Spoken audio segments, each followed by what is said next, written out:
Welcome back to Vive study. मेरा नाम है संतोष कुमार। आइए आज हम देखेंगे फाइनेंस का एक फाइनेंस स्पेशलाइजेशन का एक सब्जेक्ट है strategic corporate finance MBA fourth semester. आज हम देखेंगे यूनिट 1 का टॉपिक 3 जो यूनिट 1 का आखिरी टॉपिक है, रोल ऑफ फाइनेंस। फाइनेंस का क्या रोल होता है ज़िंदगी में, बिजनेस में, मतलब हर जगह। चलिए देख लेते हैं। फाइनेंस और फाइनेंशियल मैनेजमेंट का परिचय। फाइनेंस का क्या अर्थ होता है? बिजनेस में कैश और क्रेडिट का सही व्यवस्था करना ही फाइनेंस है। कई लोग को फाइनेंस का मतलब ही नहीं पता होगा। फाइनेंस का मतलब होता है मनी। मनी मतलब पैसा, ठीक है। तो इसका यूज़ अपने जीवन में और बिजनेस में कैसे करते हैं वो बताया गया है इसमें, कि फाइनेंस का क्या रोल होता है निजी जीवन में और बिजनेस में, ठीक है। हर यहाँ पर जितनी भी कंपनियाँ हैं, प्राइवेट से लेके गवर्नमेंट से लेके और भी जितनी भी कंपनियाँ हैं, वो फाइनेंस का कैसे यूज़ करती हैं, कैसे फाइनेंशियल डिसीजन लेते हैं, ठीक है।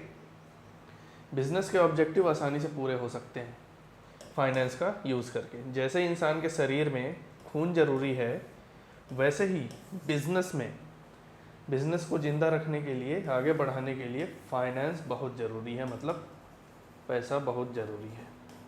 बिना फाइनेंस के आप कोई भी बिज़नेस स्टार्ट नहीं कर सकते हैं। अगर आपने बिज़नेस स्टार्ट करने का सोचा भी है तो भी आपको पैसे लगाने पड़ेंगे, फाइनेंस लगाना पड़ेगा, ठीक। चलिए आगे देखते हैं।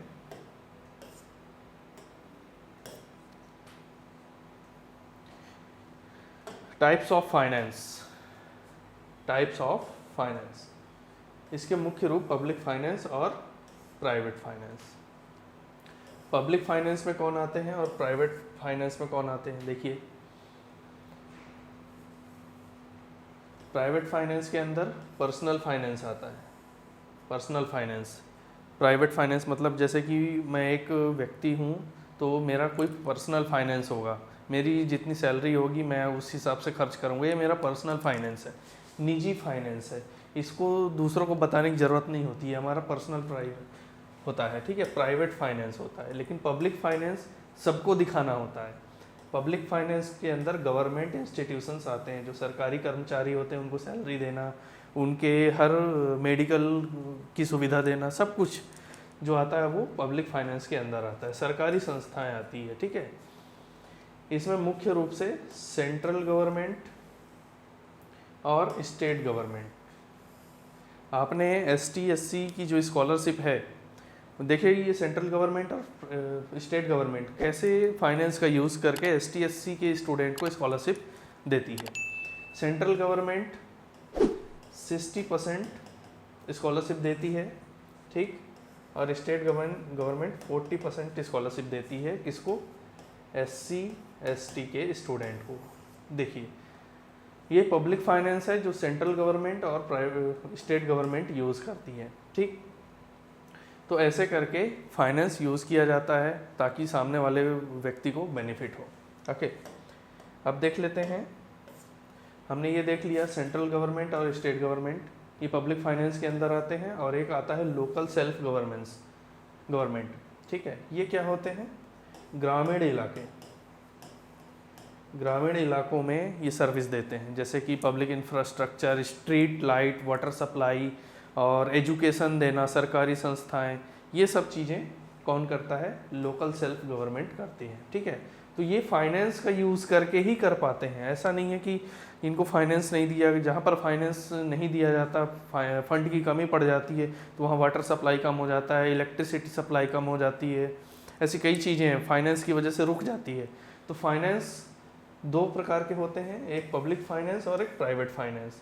प्राइवेट फाइनेंस हमारे पास होता है, हम किसी को नहीं बताते हैं, लेकिन पब्लिक फाइनेंस सबको दिखता है, ठीक है, सबको दिखता है। ग्रामीण इलाके में वाटर सप्लाई, ठीक, इलेक्ट्रिसिटी सप्लाई, ठीक है, मेडिकल, हॉस्पिटल्स, ये सब जो दवाइयाँ होती हैं हॉस्पिटल्स में, सरकारी हॉस्पिटल्स में, उनको व्यवस्थित रखना, ठीक। वेस्ट मैनेजमेंट, कचरा प्रबंधन, ये सब चीज़ें कौन करता है? लोकल सेल्फ गवर्नमेंट करती है। कैसे करती है? फाइनेंस का यूज़ करके करती है। फाइनेंस का यूज़ होता है तभी ये सब पॉसिबल हो पाता है। फाइनेंस फंक्शन के अप्रोचेस, समय के साथ फाइनेंस को देखने का नज़रिया बदल जाता है। ठीक है, ट्रेडिशनल अप्रोच, पुरानी सोच 1920 और 1930 के आसपास इस्तेमाल होता था। इसका मुख्य फोकस होता था सिर्फ बिजनेस के लिए लॉन्ग टर्म फंड बाहर से इकट्ठा करना होता था। ठीक है, फंड आने के बाद उसका इंटरनल यूज़ कैसे हो रहा है इस पर कोई ध्यान नहीं देता था। मान लीजिए एक कंपनी है, ठीक, कंपनी थी, पुरानी सोच की बात कर रहे हैं, ठीक है, ओल्ड थिंक। इन्होंने क्या किया, फाइनेंस को इकट्ठा किया और यहाँ कंपनी में दे देते थे। जब कंपनी में दे देते थे तो यहाँ पर क्या होता था, एक मैनेजर होता था। वो क्या करता था, अपनी तिजोरियाँ भरता था कि पैसा आते जा रहा है, मैं इसको क्या करता हूँ, अपनी जेब भरता हूँ और किसी को बताऊँगा नहीं। इंटरनल यूज़ कैसे होता था, यहाँ पर कोई ध्यान नहीं देता था, कोई ध्यान नहीं दिया जाता था। इस वजह से फाइनेंस का यूज़ यहाँ पर गलत तरीके से भी होता था, कई जगह सही तरीके से भी इस्तेमाल होता था। ठीक, तो यहाँ पर पुरानी सोच की वजह से फंड आता था लेकिन सही से यूज़ नहीं हो पाता था, तो वो कंपनियाँ आगे नहीं बढ़ पाती थी, वो एक जगह जाके स्थगित हो जाती थी। ठीक है, चलिए देखते हैं आगे। मॉडर्न अप्रोच, नई सोच, आज के टाइम की सोच। ब्रॉड एंड एनालिटिकल नज़रिया, आज के समय में सिर्फ फंड लाना ही काफ़ी नहीं है। ठीक, ये कंपनी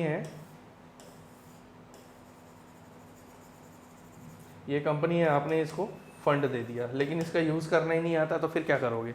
फंड लाना ही इम्पॉर्टेंट नहीं होता है, ठीक है, बल्कि उनका इफ़ेक्टिव यूटिलाइजेशन करना, सही उपयोग करना, एलोकेशन करना ज़रूरी है। इसमें 3 मुख्य डिसीजन शामिल होते हैं, इन्वेस्टमेंट, फाइनेंसिंग, डिविडेंड डिसीजन।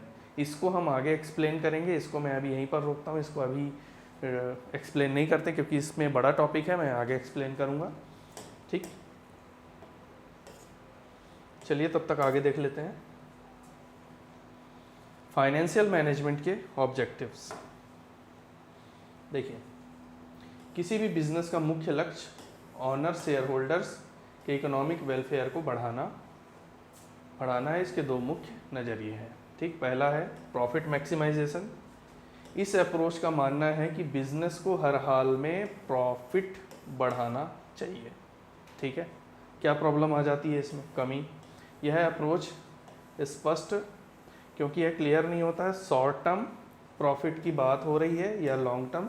सबसे बड़ी समस्या यह है कि टाइम वैल्यू ऑफ मनी और रिस्क फैक्टर को इग्नोर करता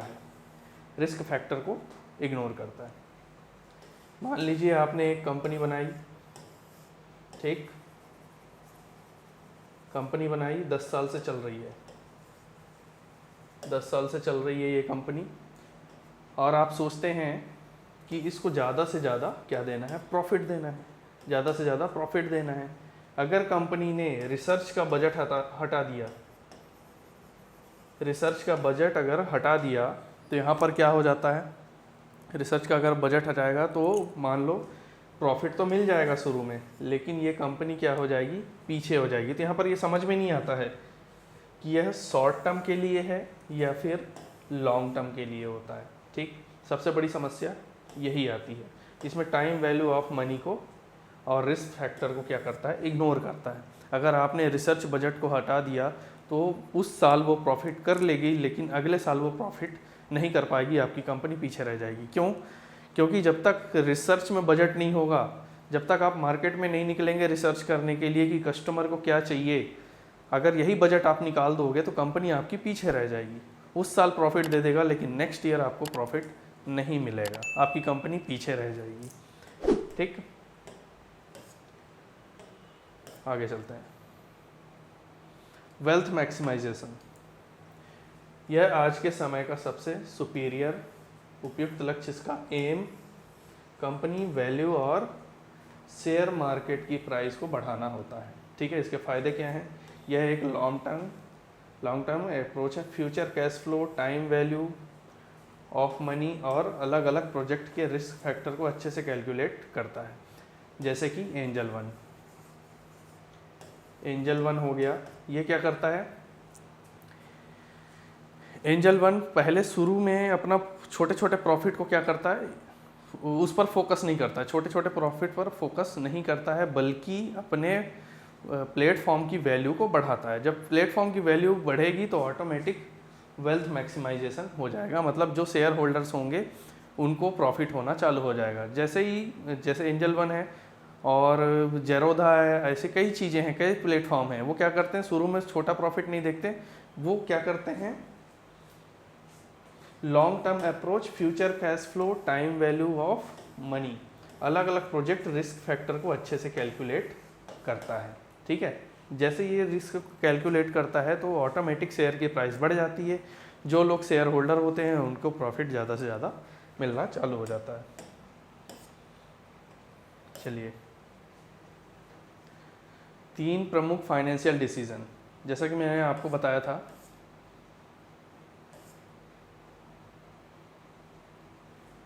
इसमें 3 प्रमुख फाइनेंशियल डिसीजन होते हैं। ये देखिए,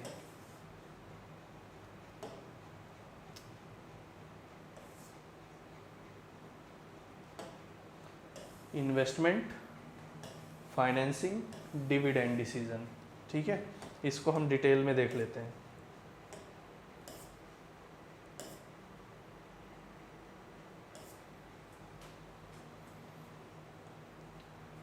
financial decisions, 3 major financial decisions. एक फाइनेंशियल मैनेजर को लगातार 3 मेजर डिसीजन लेने होते हैं। आपने स्पेशलाइजेशन में अगर फाइनेंस लिया है तो आप कंपनी में क्या बनेंगे, फाइनेंशियल मैनेजर बनेंगे, और आपको 3 मेजर डिसीजन लेने होंगे आपस में इंटर रिलेटेड, जो जुड़े हुए होते हैं। ठीक है, सबसे पहला डिसीजन इन्वेस्टमेंट डिसीजन, पैसा कहाँ लगाना है। यह तय करना कि टोटल कितने एसेट चाहिए, पैसा कहाँ इन्वेस्ट करना है ताकि मैक्सिमम रिटर्न मिले। इसे लॉन्ग टर्म के लिए कैपिटल बजट कहते हैं, ठीक, शॉर्ट टर्म के लिए वर्किंग कैपिटल मैनेजमेंट कहते हैं।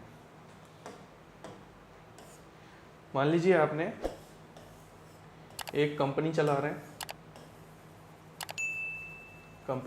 हैं, यहाँ पर इस कंपनी में कौन है, एक फाइनेंशियल मैनेजर है। ठीक है, उसको 3 डिसीजन लेने हैं, 3 मेजर डिसीजन लेने हैं। कौन कौन से डिसीजन लेने हैं कि एसेट चाहिए, कितने एसेट चाहिए, और कहाँ इन्वेस्ट करना है। ठीक है, ताकि मैक्सिमम रिटर्न मिल सके। आपने मान लीजिए मंडीदीप में एक कंपनी चला रहे हैं और सोचते हैं कि ये कंपनी को हम क्या करते हैं, ऐसे एसेट को इकट्ठा करते हैं और उसको इन्वेस्ट करने की कोशिश करते हैं। कहाँ इन्वेस्ट करें, इस कंपनी को बढ़ाते हैं। मान लो महाराष्ट्र में किसी एरिया में मैंने एक कंपनी खोल ली, ठीक है, तो ये सबसे बेस्ट डिसीजन हो जाता है ताकि मैक्सिमम रिटर्न मिल सके। लॉन्ग टर्म के लिए कैपिटल बजटिंग, मान लीजिए आपने महाराष्ट्र में कोई एक जगह में कंपनी खोली, मान लो वो अनलिमिटेड टाइम के लिए 10 साल 20 साल 50 साल के लिए खोलना चाहते हैं, ताकि आपको लॉन्ग टर्म क्या मिल सके, रिटर्न मिल सके। और अगर मान लीजिए 1 या 2 साल के लिए बनाना चाह रहे हैं, ठीक है, तो ये बहुत इम्पॉर्टेंट होता है फाइनेंशियल मैनेजर के लिए डिसीजन लेने को, ठीक, कि वह कैसा डिसीजन ले, लॉन्ग टर्म डिसीजन ले या फिर शॉर्ट टर्म डिसीजन। ये उसको डिसाइड करना होता है कि हमें 20 से 40 साल के लिए चाहिए या फिर 1 से 2 साल के लिए चाहिए। ठीक है, तो फाइनेंशियल मैनेजर इस पर डिसीजन लेता है। अब आते हैं financing decision, where will the money come from. अब पैसा कहाँ से आएगा, जब इन्वेस्टमेंट तय हो जाए, हमने तो इन्वेस्टमेंट तय कर लिया, ठीक है, फाइनेंशियल मैनेजर ने इन्वेस्टमेंट तय कर लिया कि हम क्या करेंगे, महाराष्ट्र में जाके एक कंपनी खोलेंगे। ठीक है, अगला स्टेप क्या होगा, फंड लाना। फाइनेंशियल मैनेजर का काम होगा फंड को लाना। कैसे लाएगा, या तो फिर वो लोन लेगा, ठीक है, या फिर जो शेयर्स होंगे उनको निकालने की कोशिश करेगा, या फिर इन दोनों को क्या करेगा, मिक्स करेगा उस कंपनी को चलाने के लिए, ताकि कॉस्ट कम आए और रिस्क कंट्रोल में रहे। तो ये होता है फाइनेंशियल मैनेजर को फाइनेंसिंग डिसीजन लेने के लिए कि वह लोन कहाँ से मिलेगा, लोन मिलेगा बैंक से, लोन मिलेगा, ठीक है।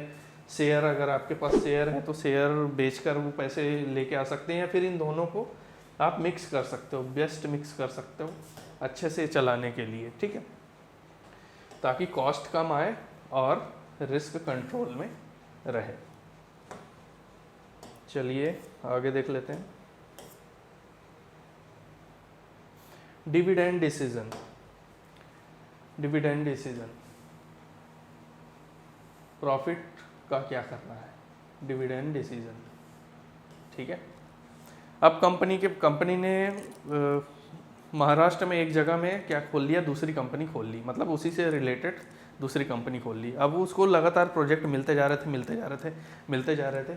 इसके बाद अब वो प्रॉफिट कमा लिया, ठीक है। डिविडेंडेड डिसीजन लेना है, अब उसने प्रॉफिट कमा लिया, प्रोजेक्ट मिलते जा रहे थे तो प्रॉफिट कमा लिया, उस कितना हिस्सा शेयर होल्डर्स को, ठीक, डिविडेंडेड के रूप में बांटना, और कितना हिस्सा बिजनेस की ग्रोथ के लिए रिटेन्ड अर्निंग के रूप में रोकना, ठीक है। अब यहाँ पर कंपनी के पास अगर प्रोजेक्ट ख़त्म हो गए हैं तो वो जितना प्रॉफिट आया है तो वो क्या करना चाहिए, शेयर होल्डर्स में बांट देना चाहिए। बांटने से क्या होगा कि जो इन्वेस्टर होंगे उनको प्रॉफिट तो मिलेगा ही मिलेगा, आपके शेयर का प्राइस क्या हो जाएगा, बढ़ जाएगा, ठीक है।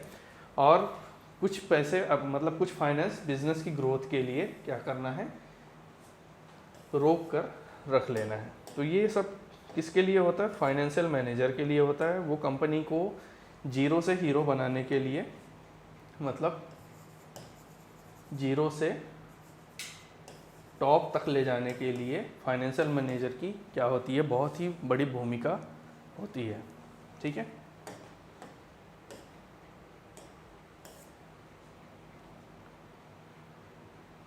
फाइनेंशियल डिसीजन को प्रभावित करने वाले फैक्टर्स। अब यहाँ पर फाइनेंशियल मैनेजर जो होता है उसको कई प्रॉब्लम्स झेलनी पड़ती हैं, कई प्रॉब्लम्स से गुजरना पड़ता है। फाइनेंशियल डिसीजन को प्रभावित करने वाले फैक्टर्स, ये डिसीजन हवा में नहीं लिए जाते, इन पर कई एक्सटर्नल इंटरनल फैक्टर का असर पड़ता है, ठीक है।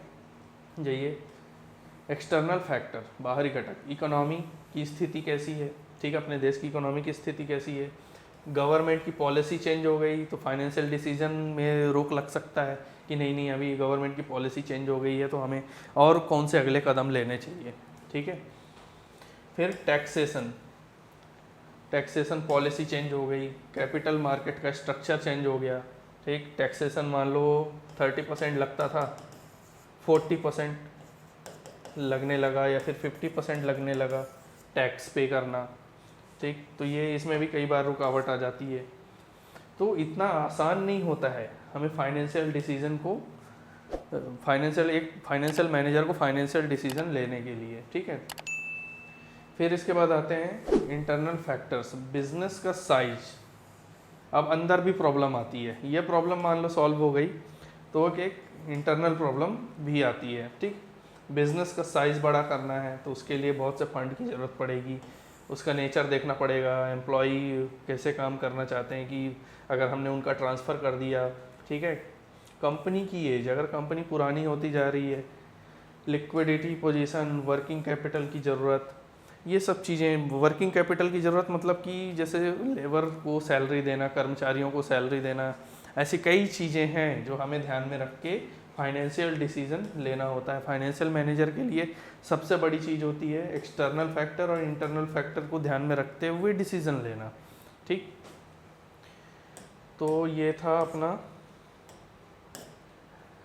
Thank you. लास्ट में हमारा यूनिट 1 ख़त्म हो चुका है, ठीक है। Thank you so much.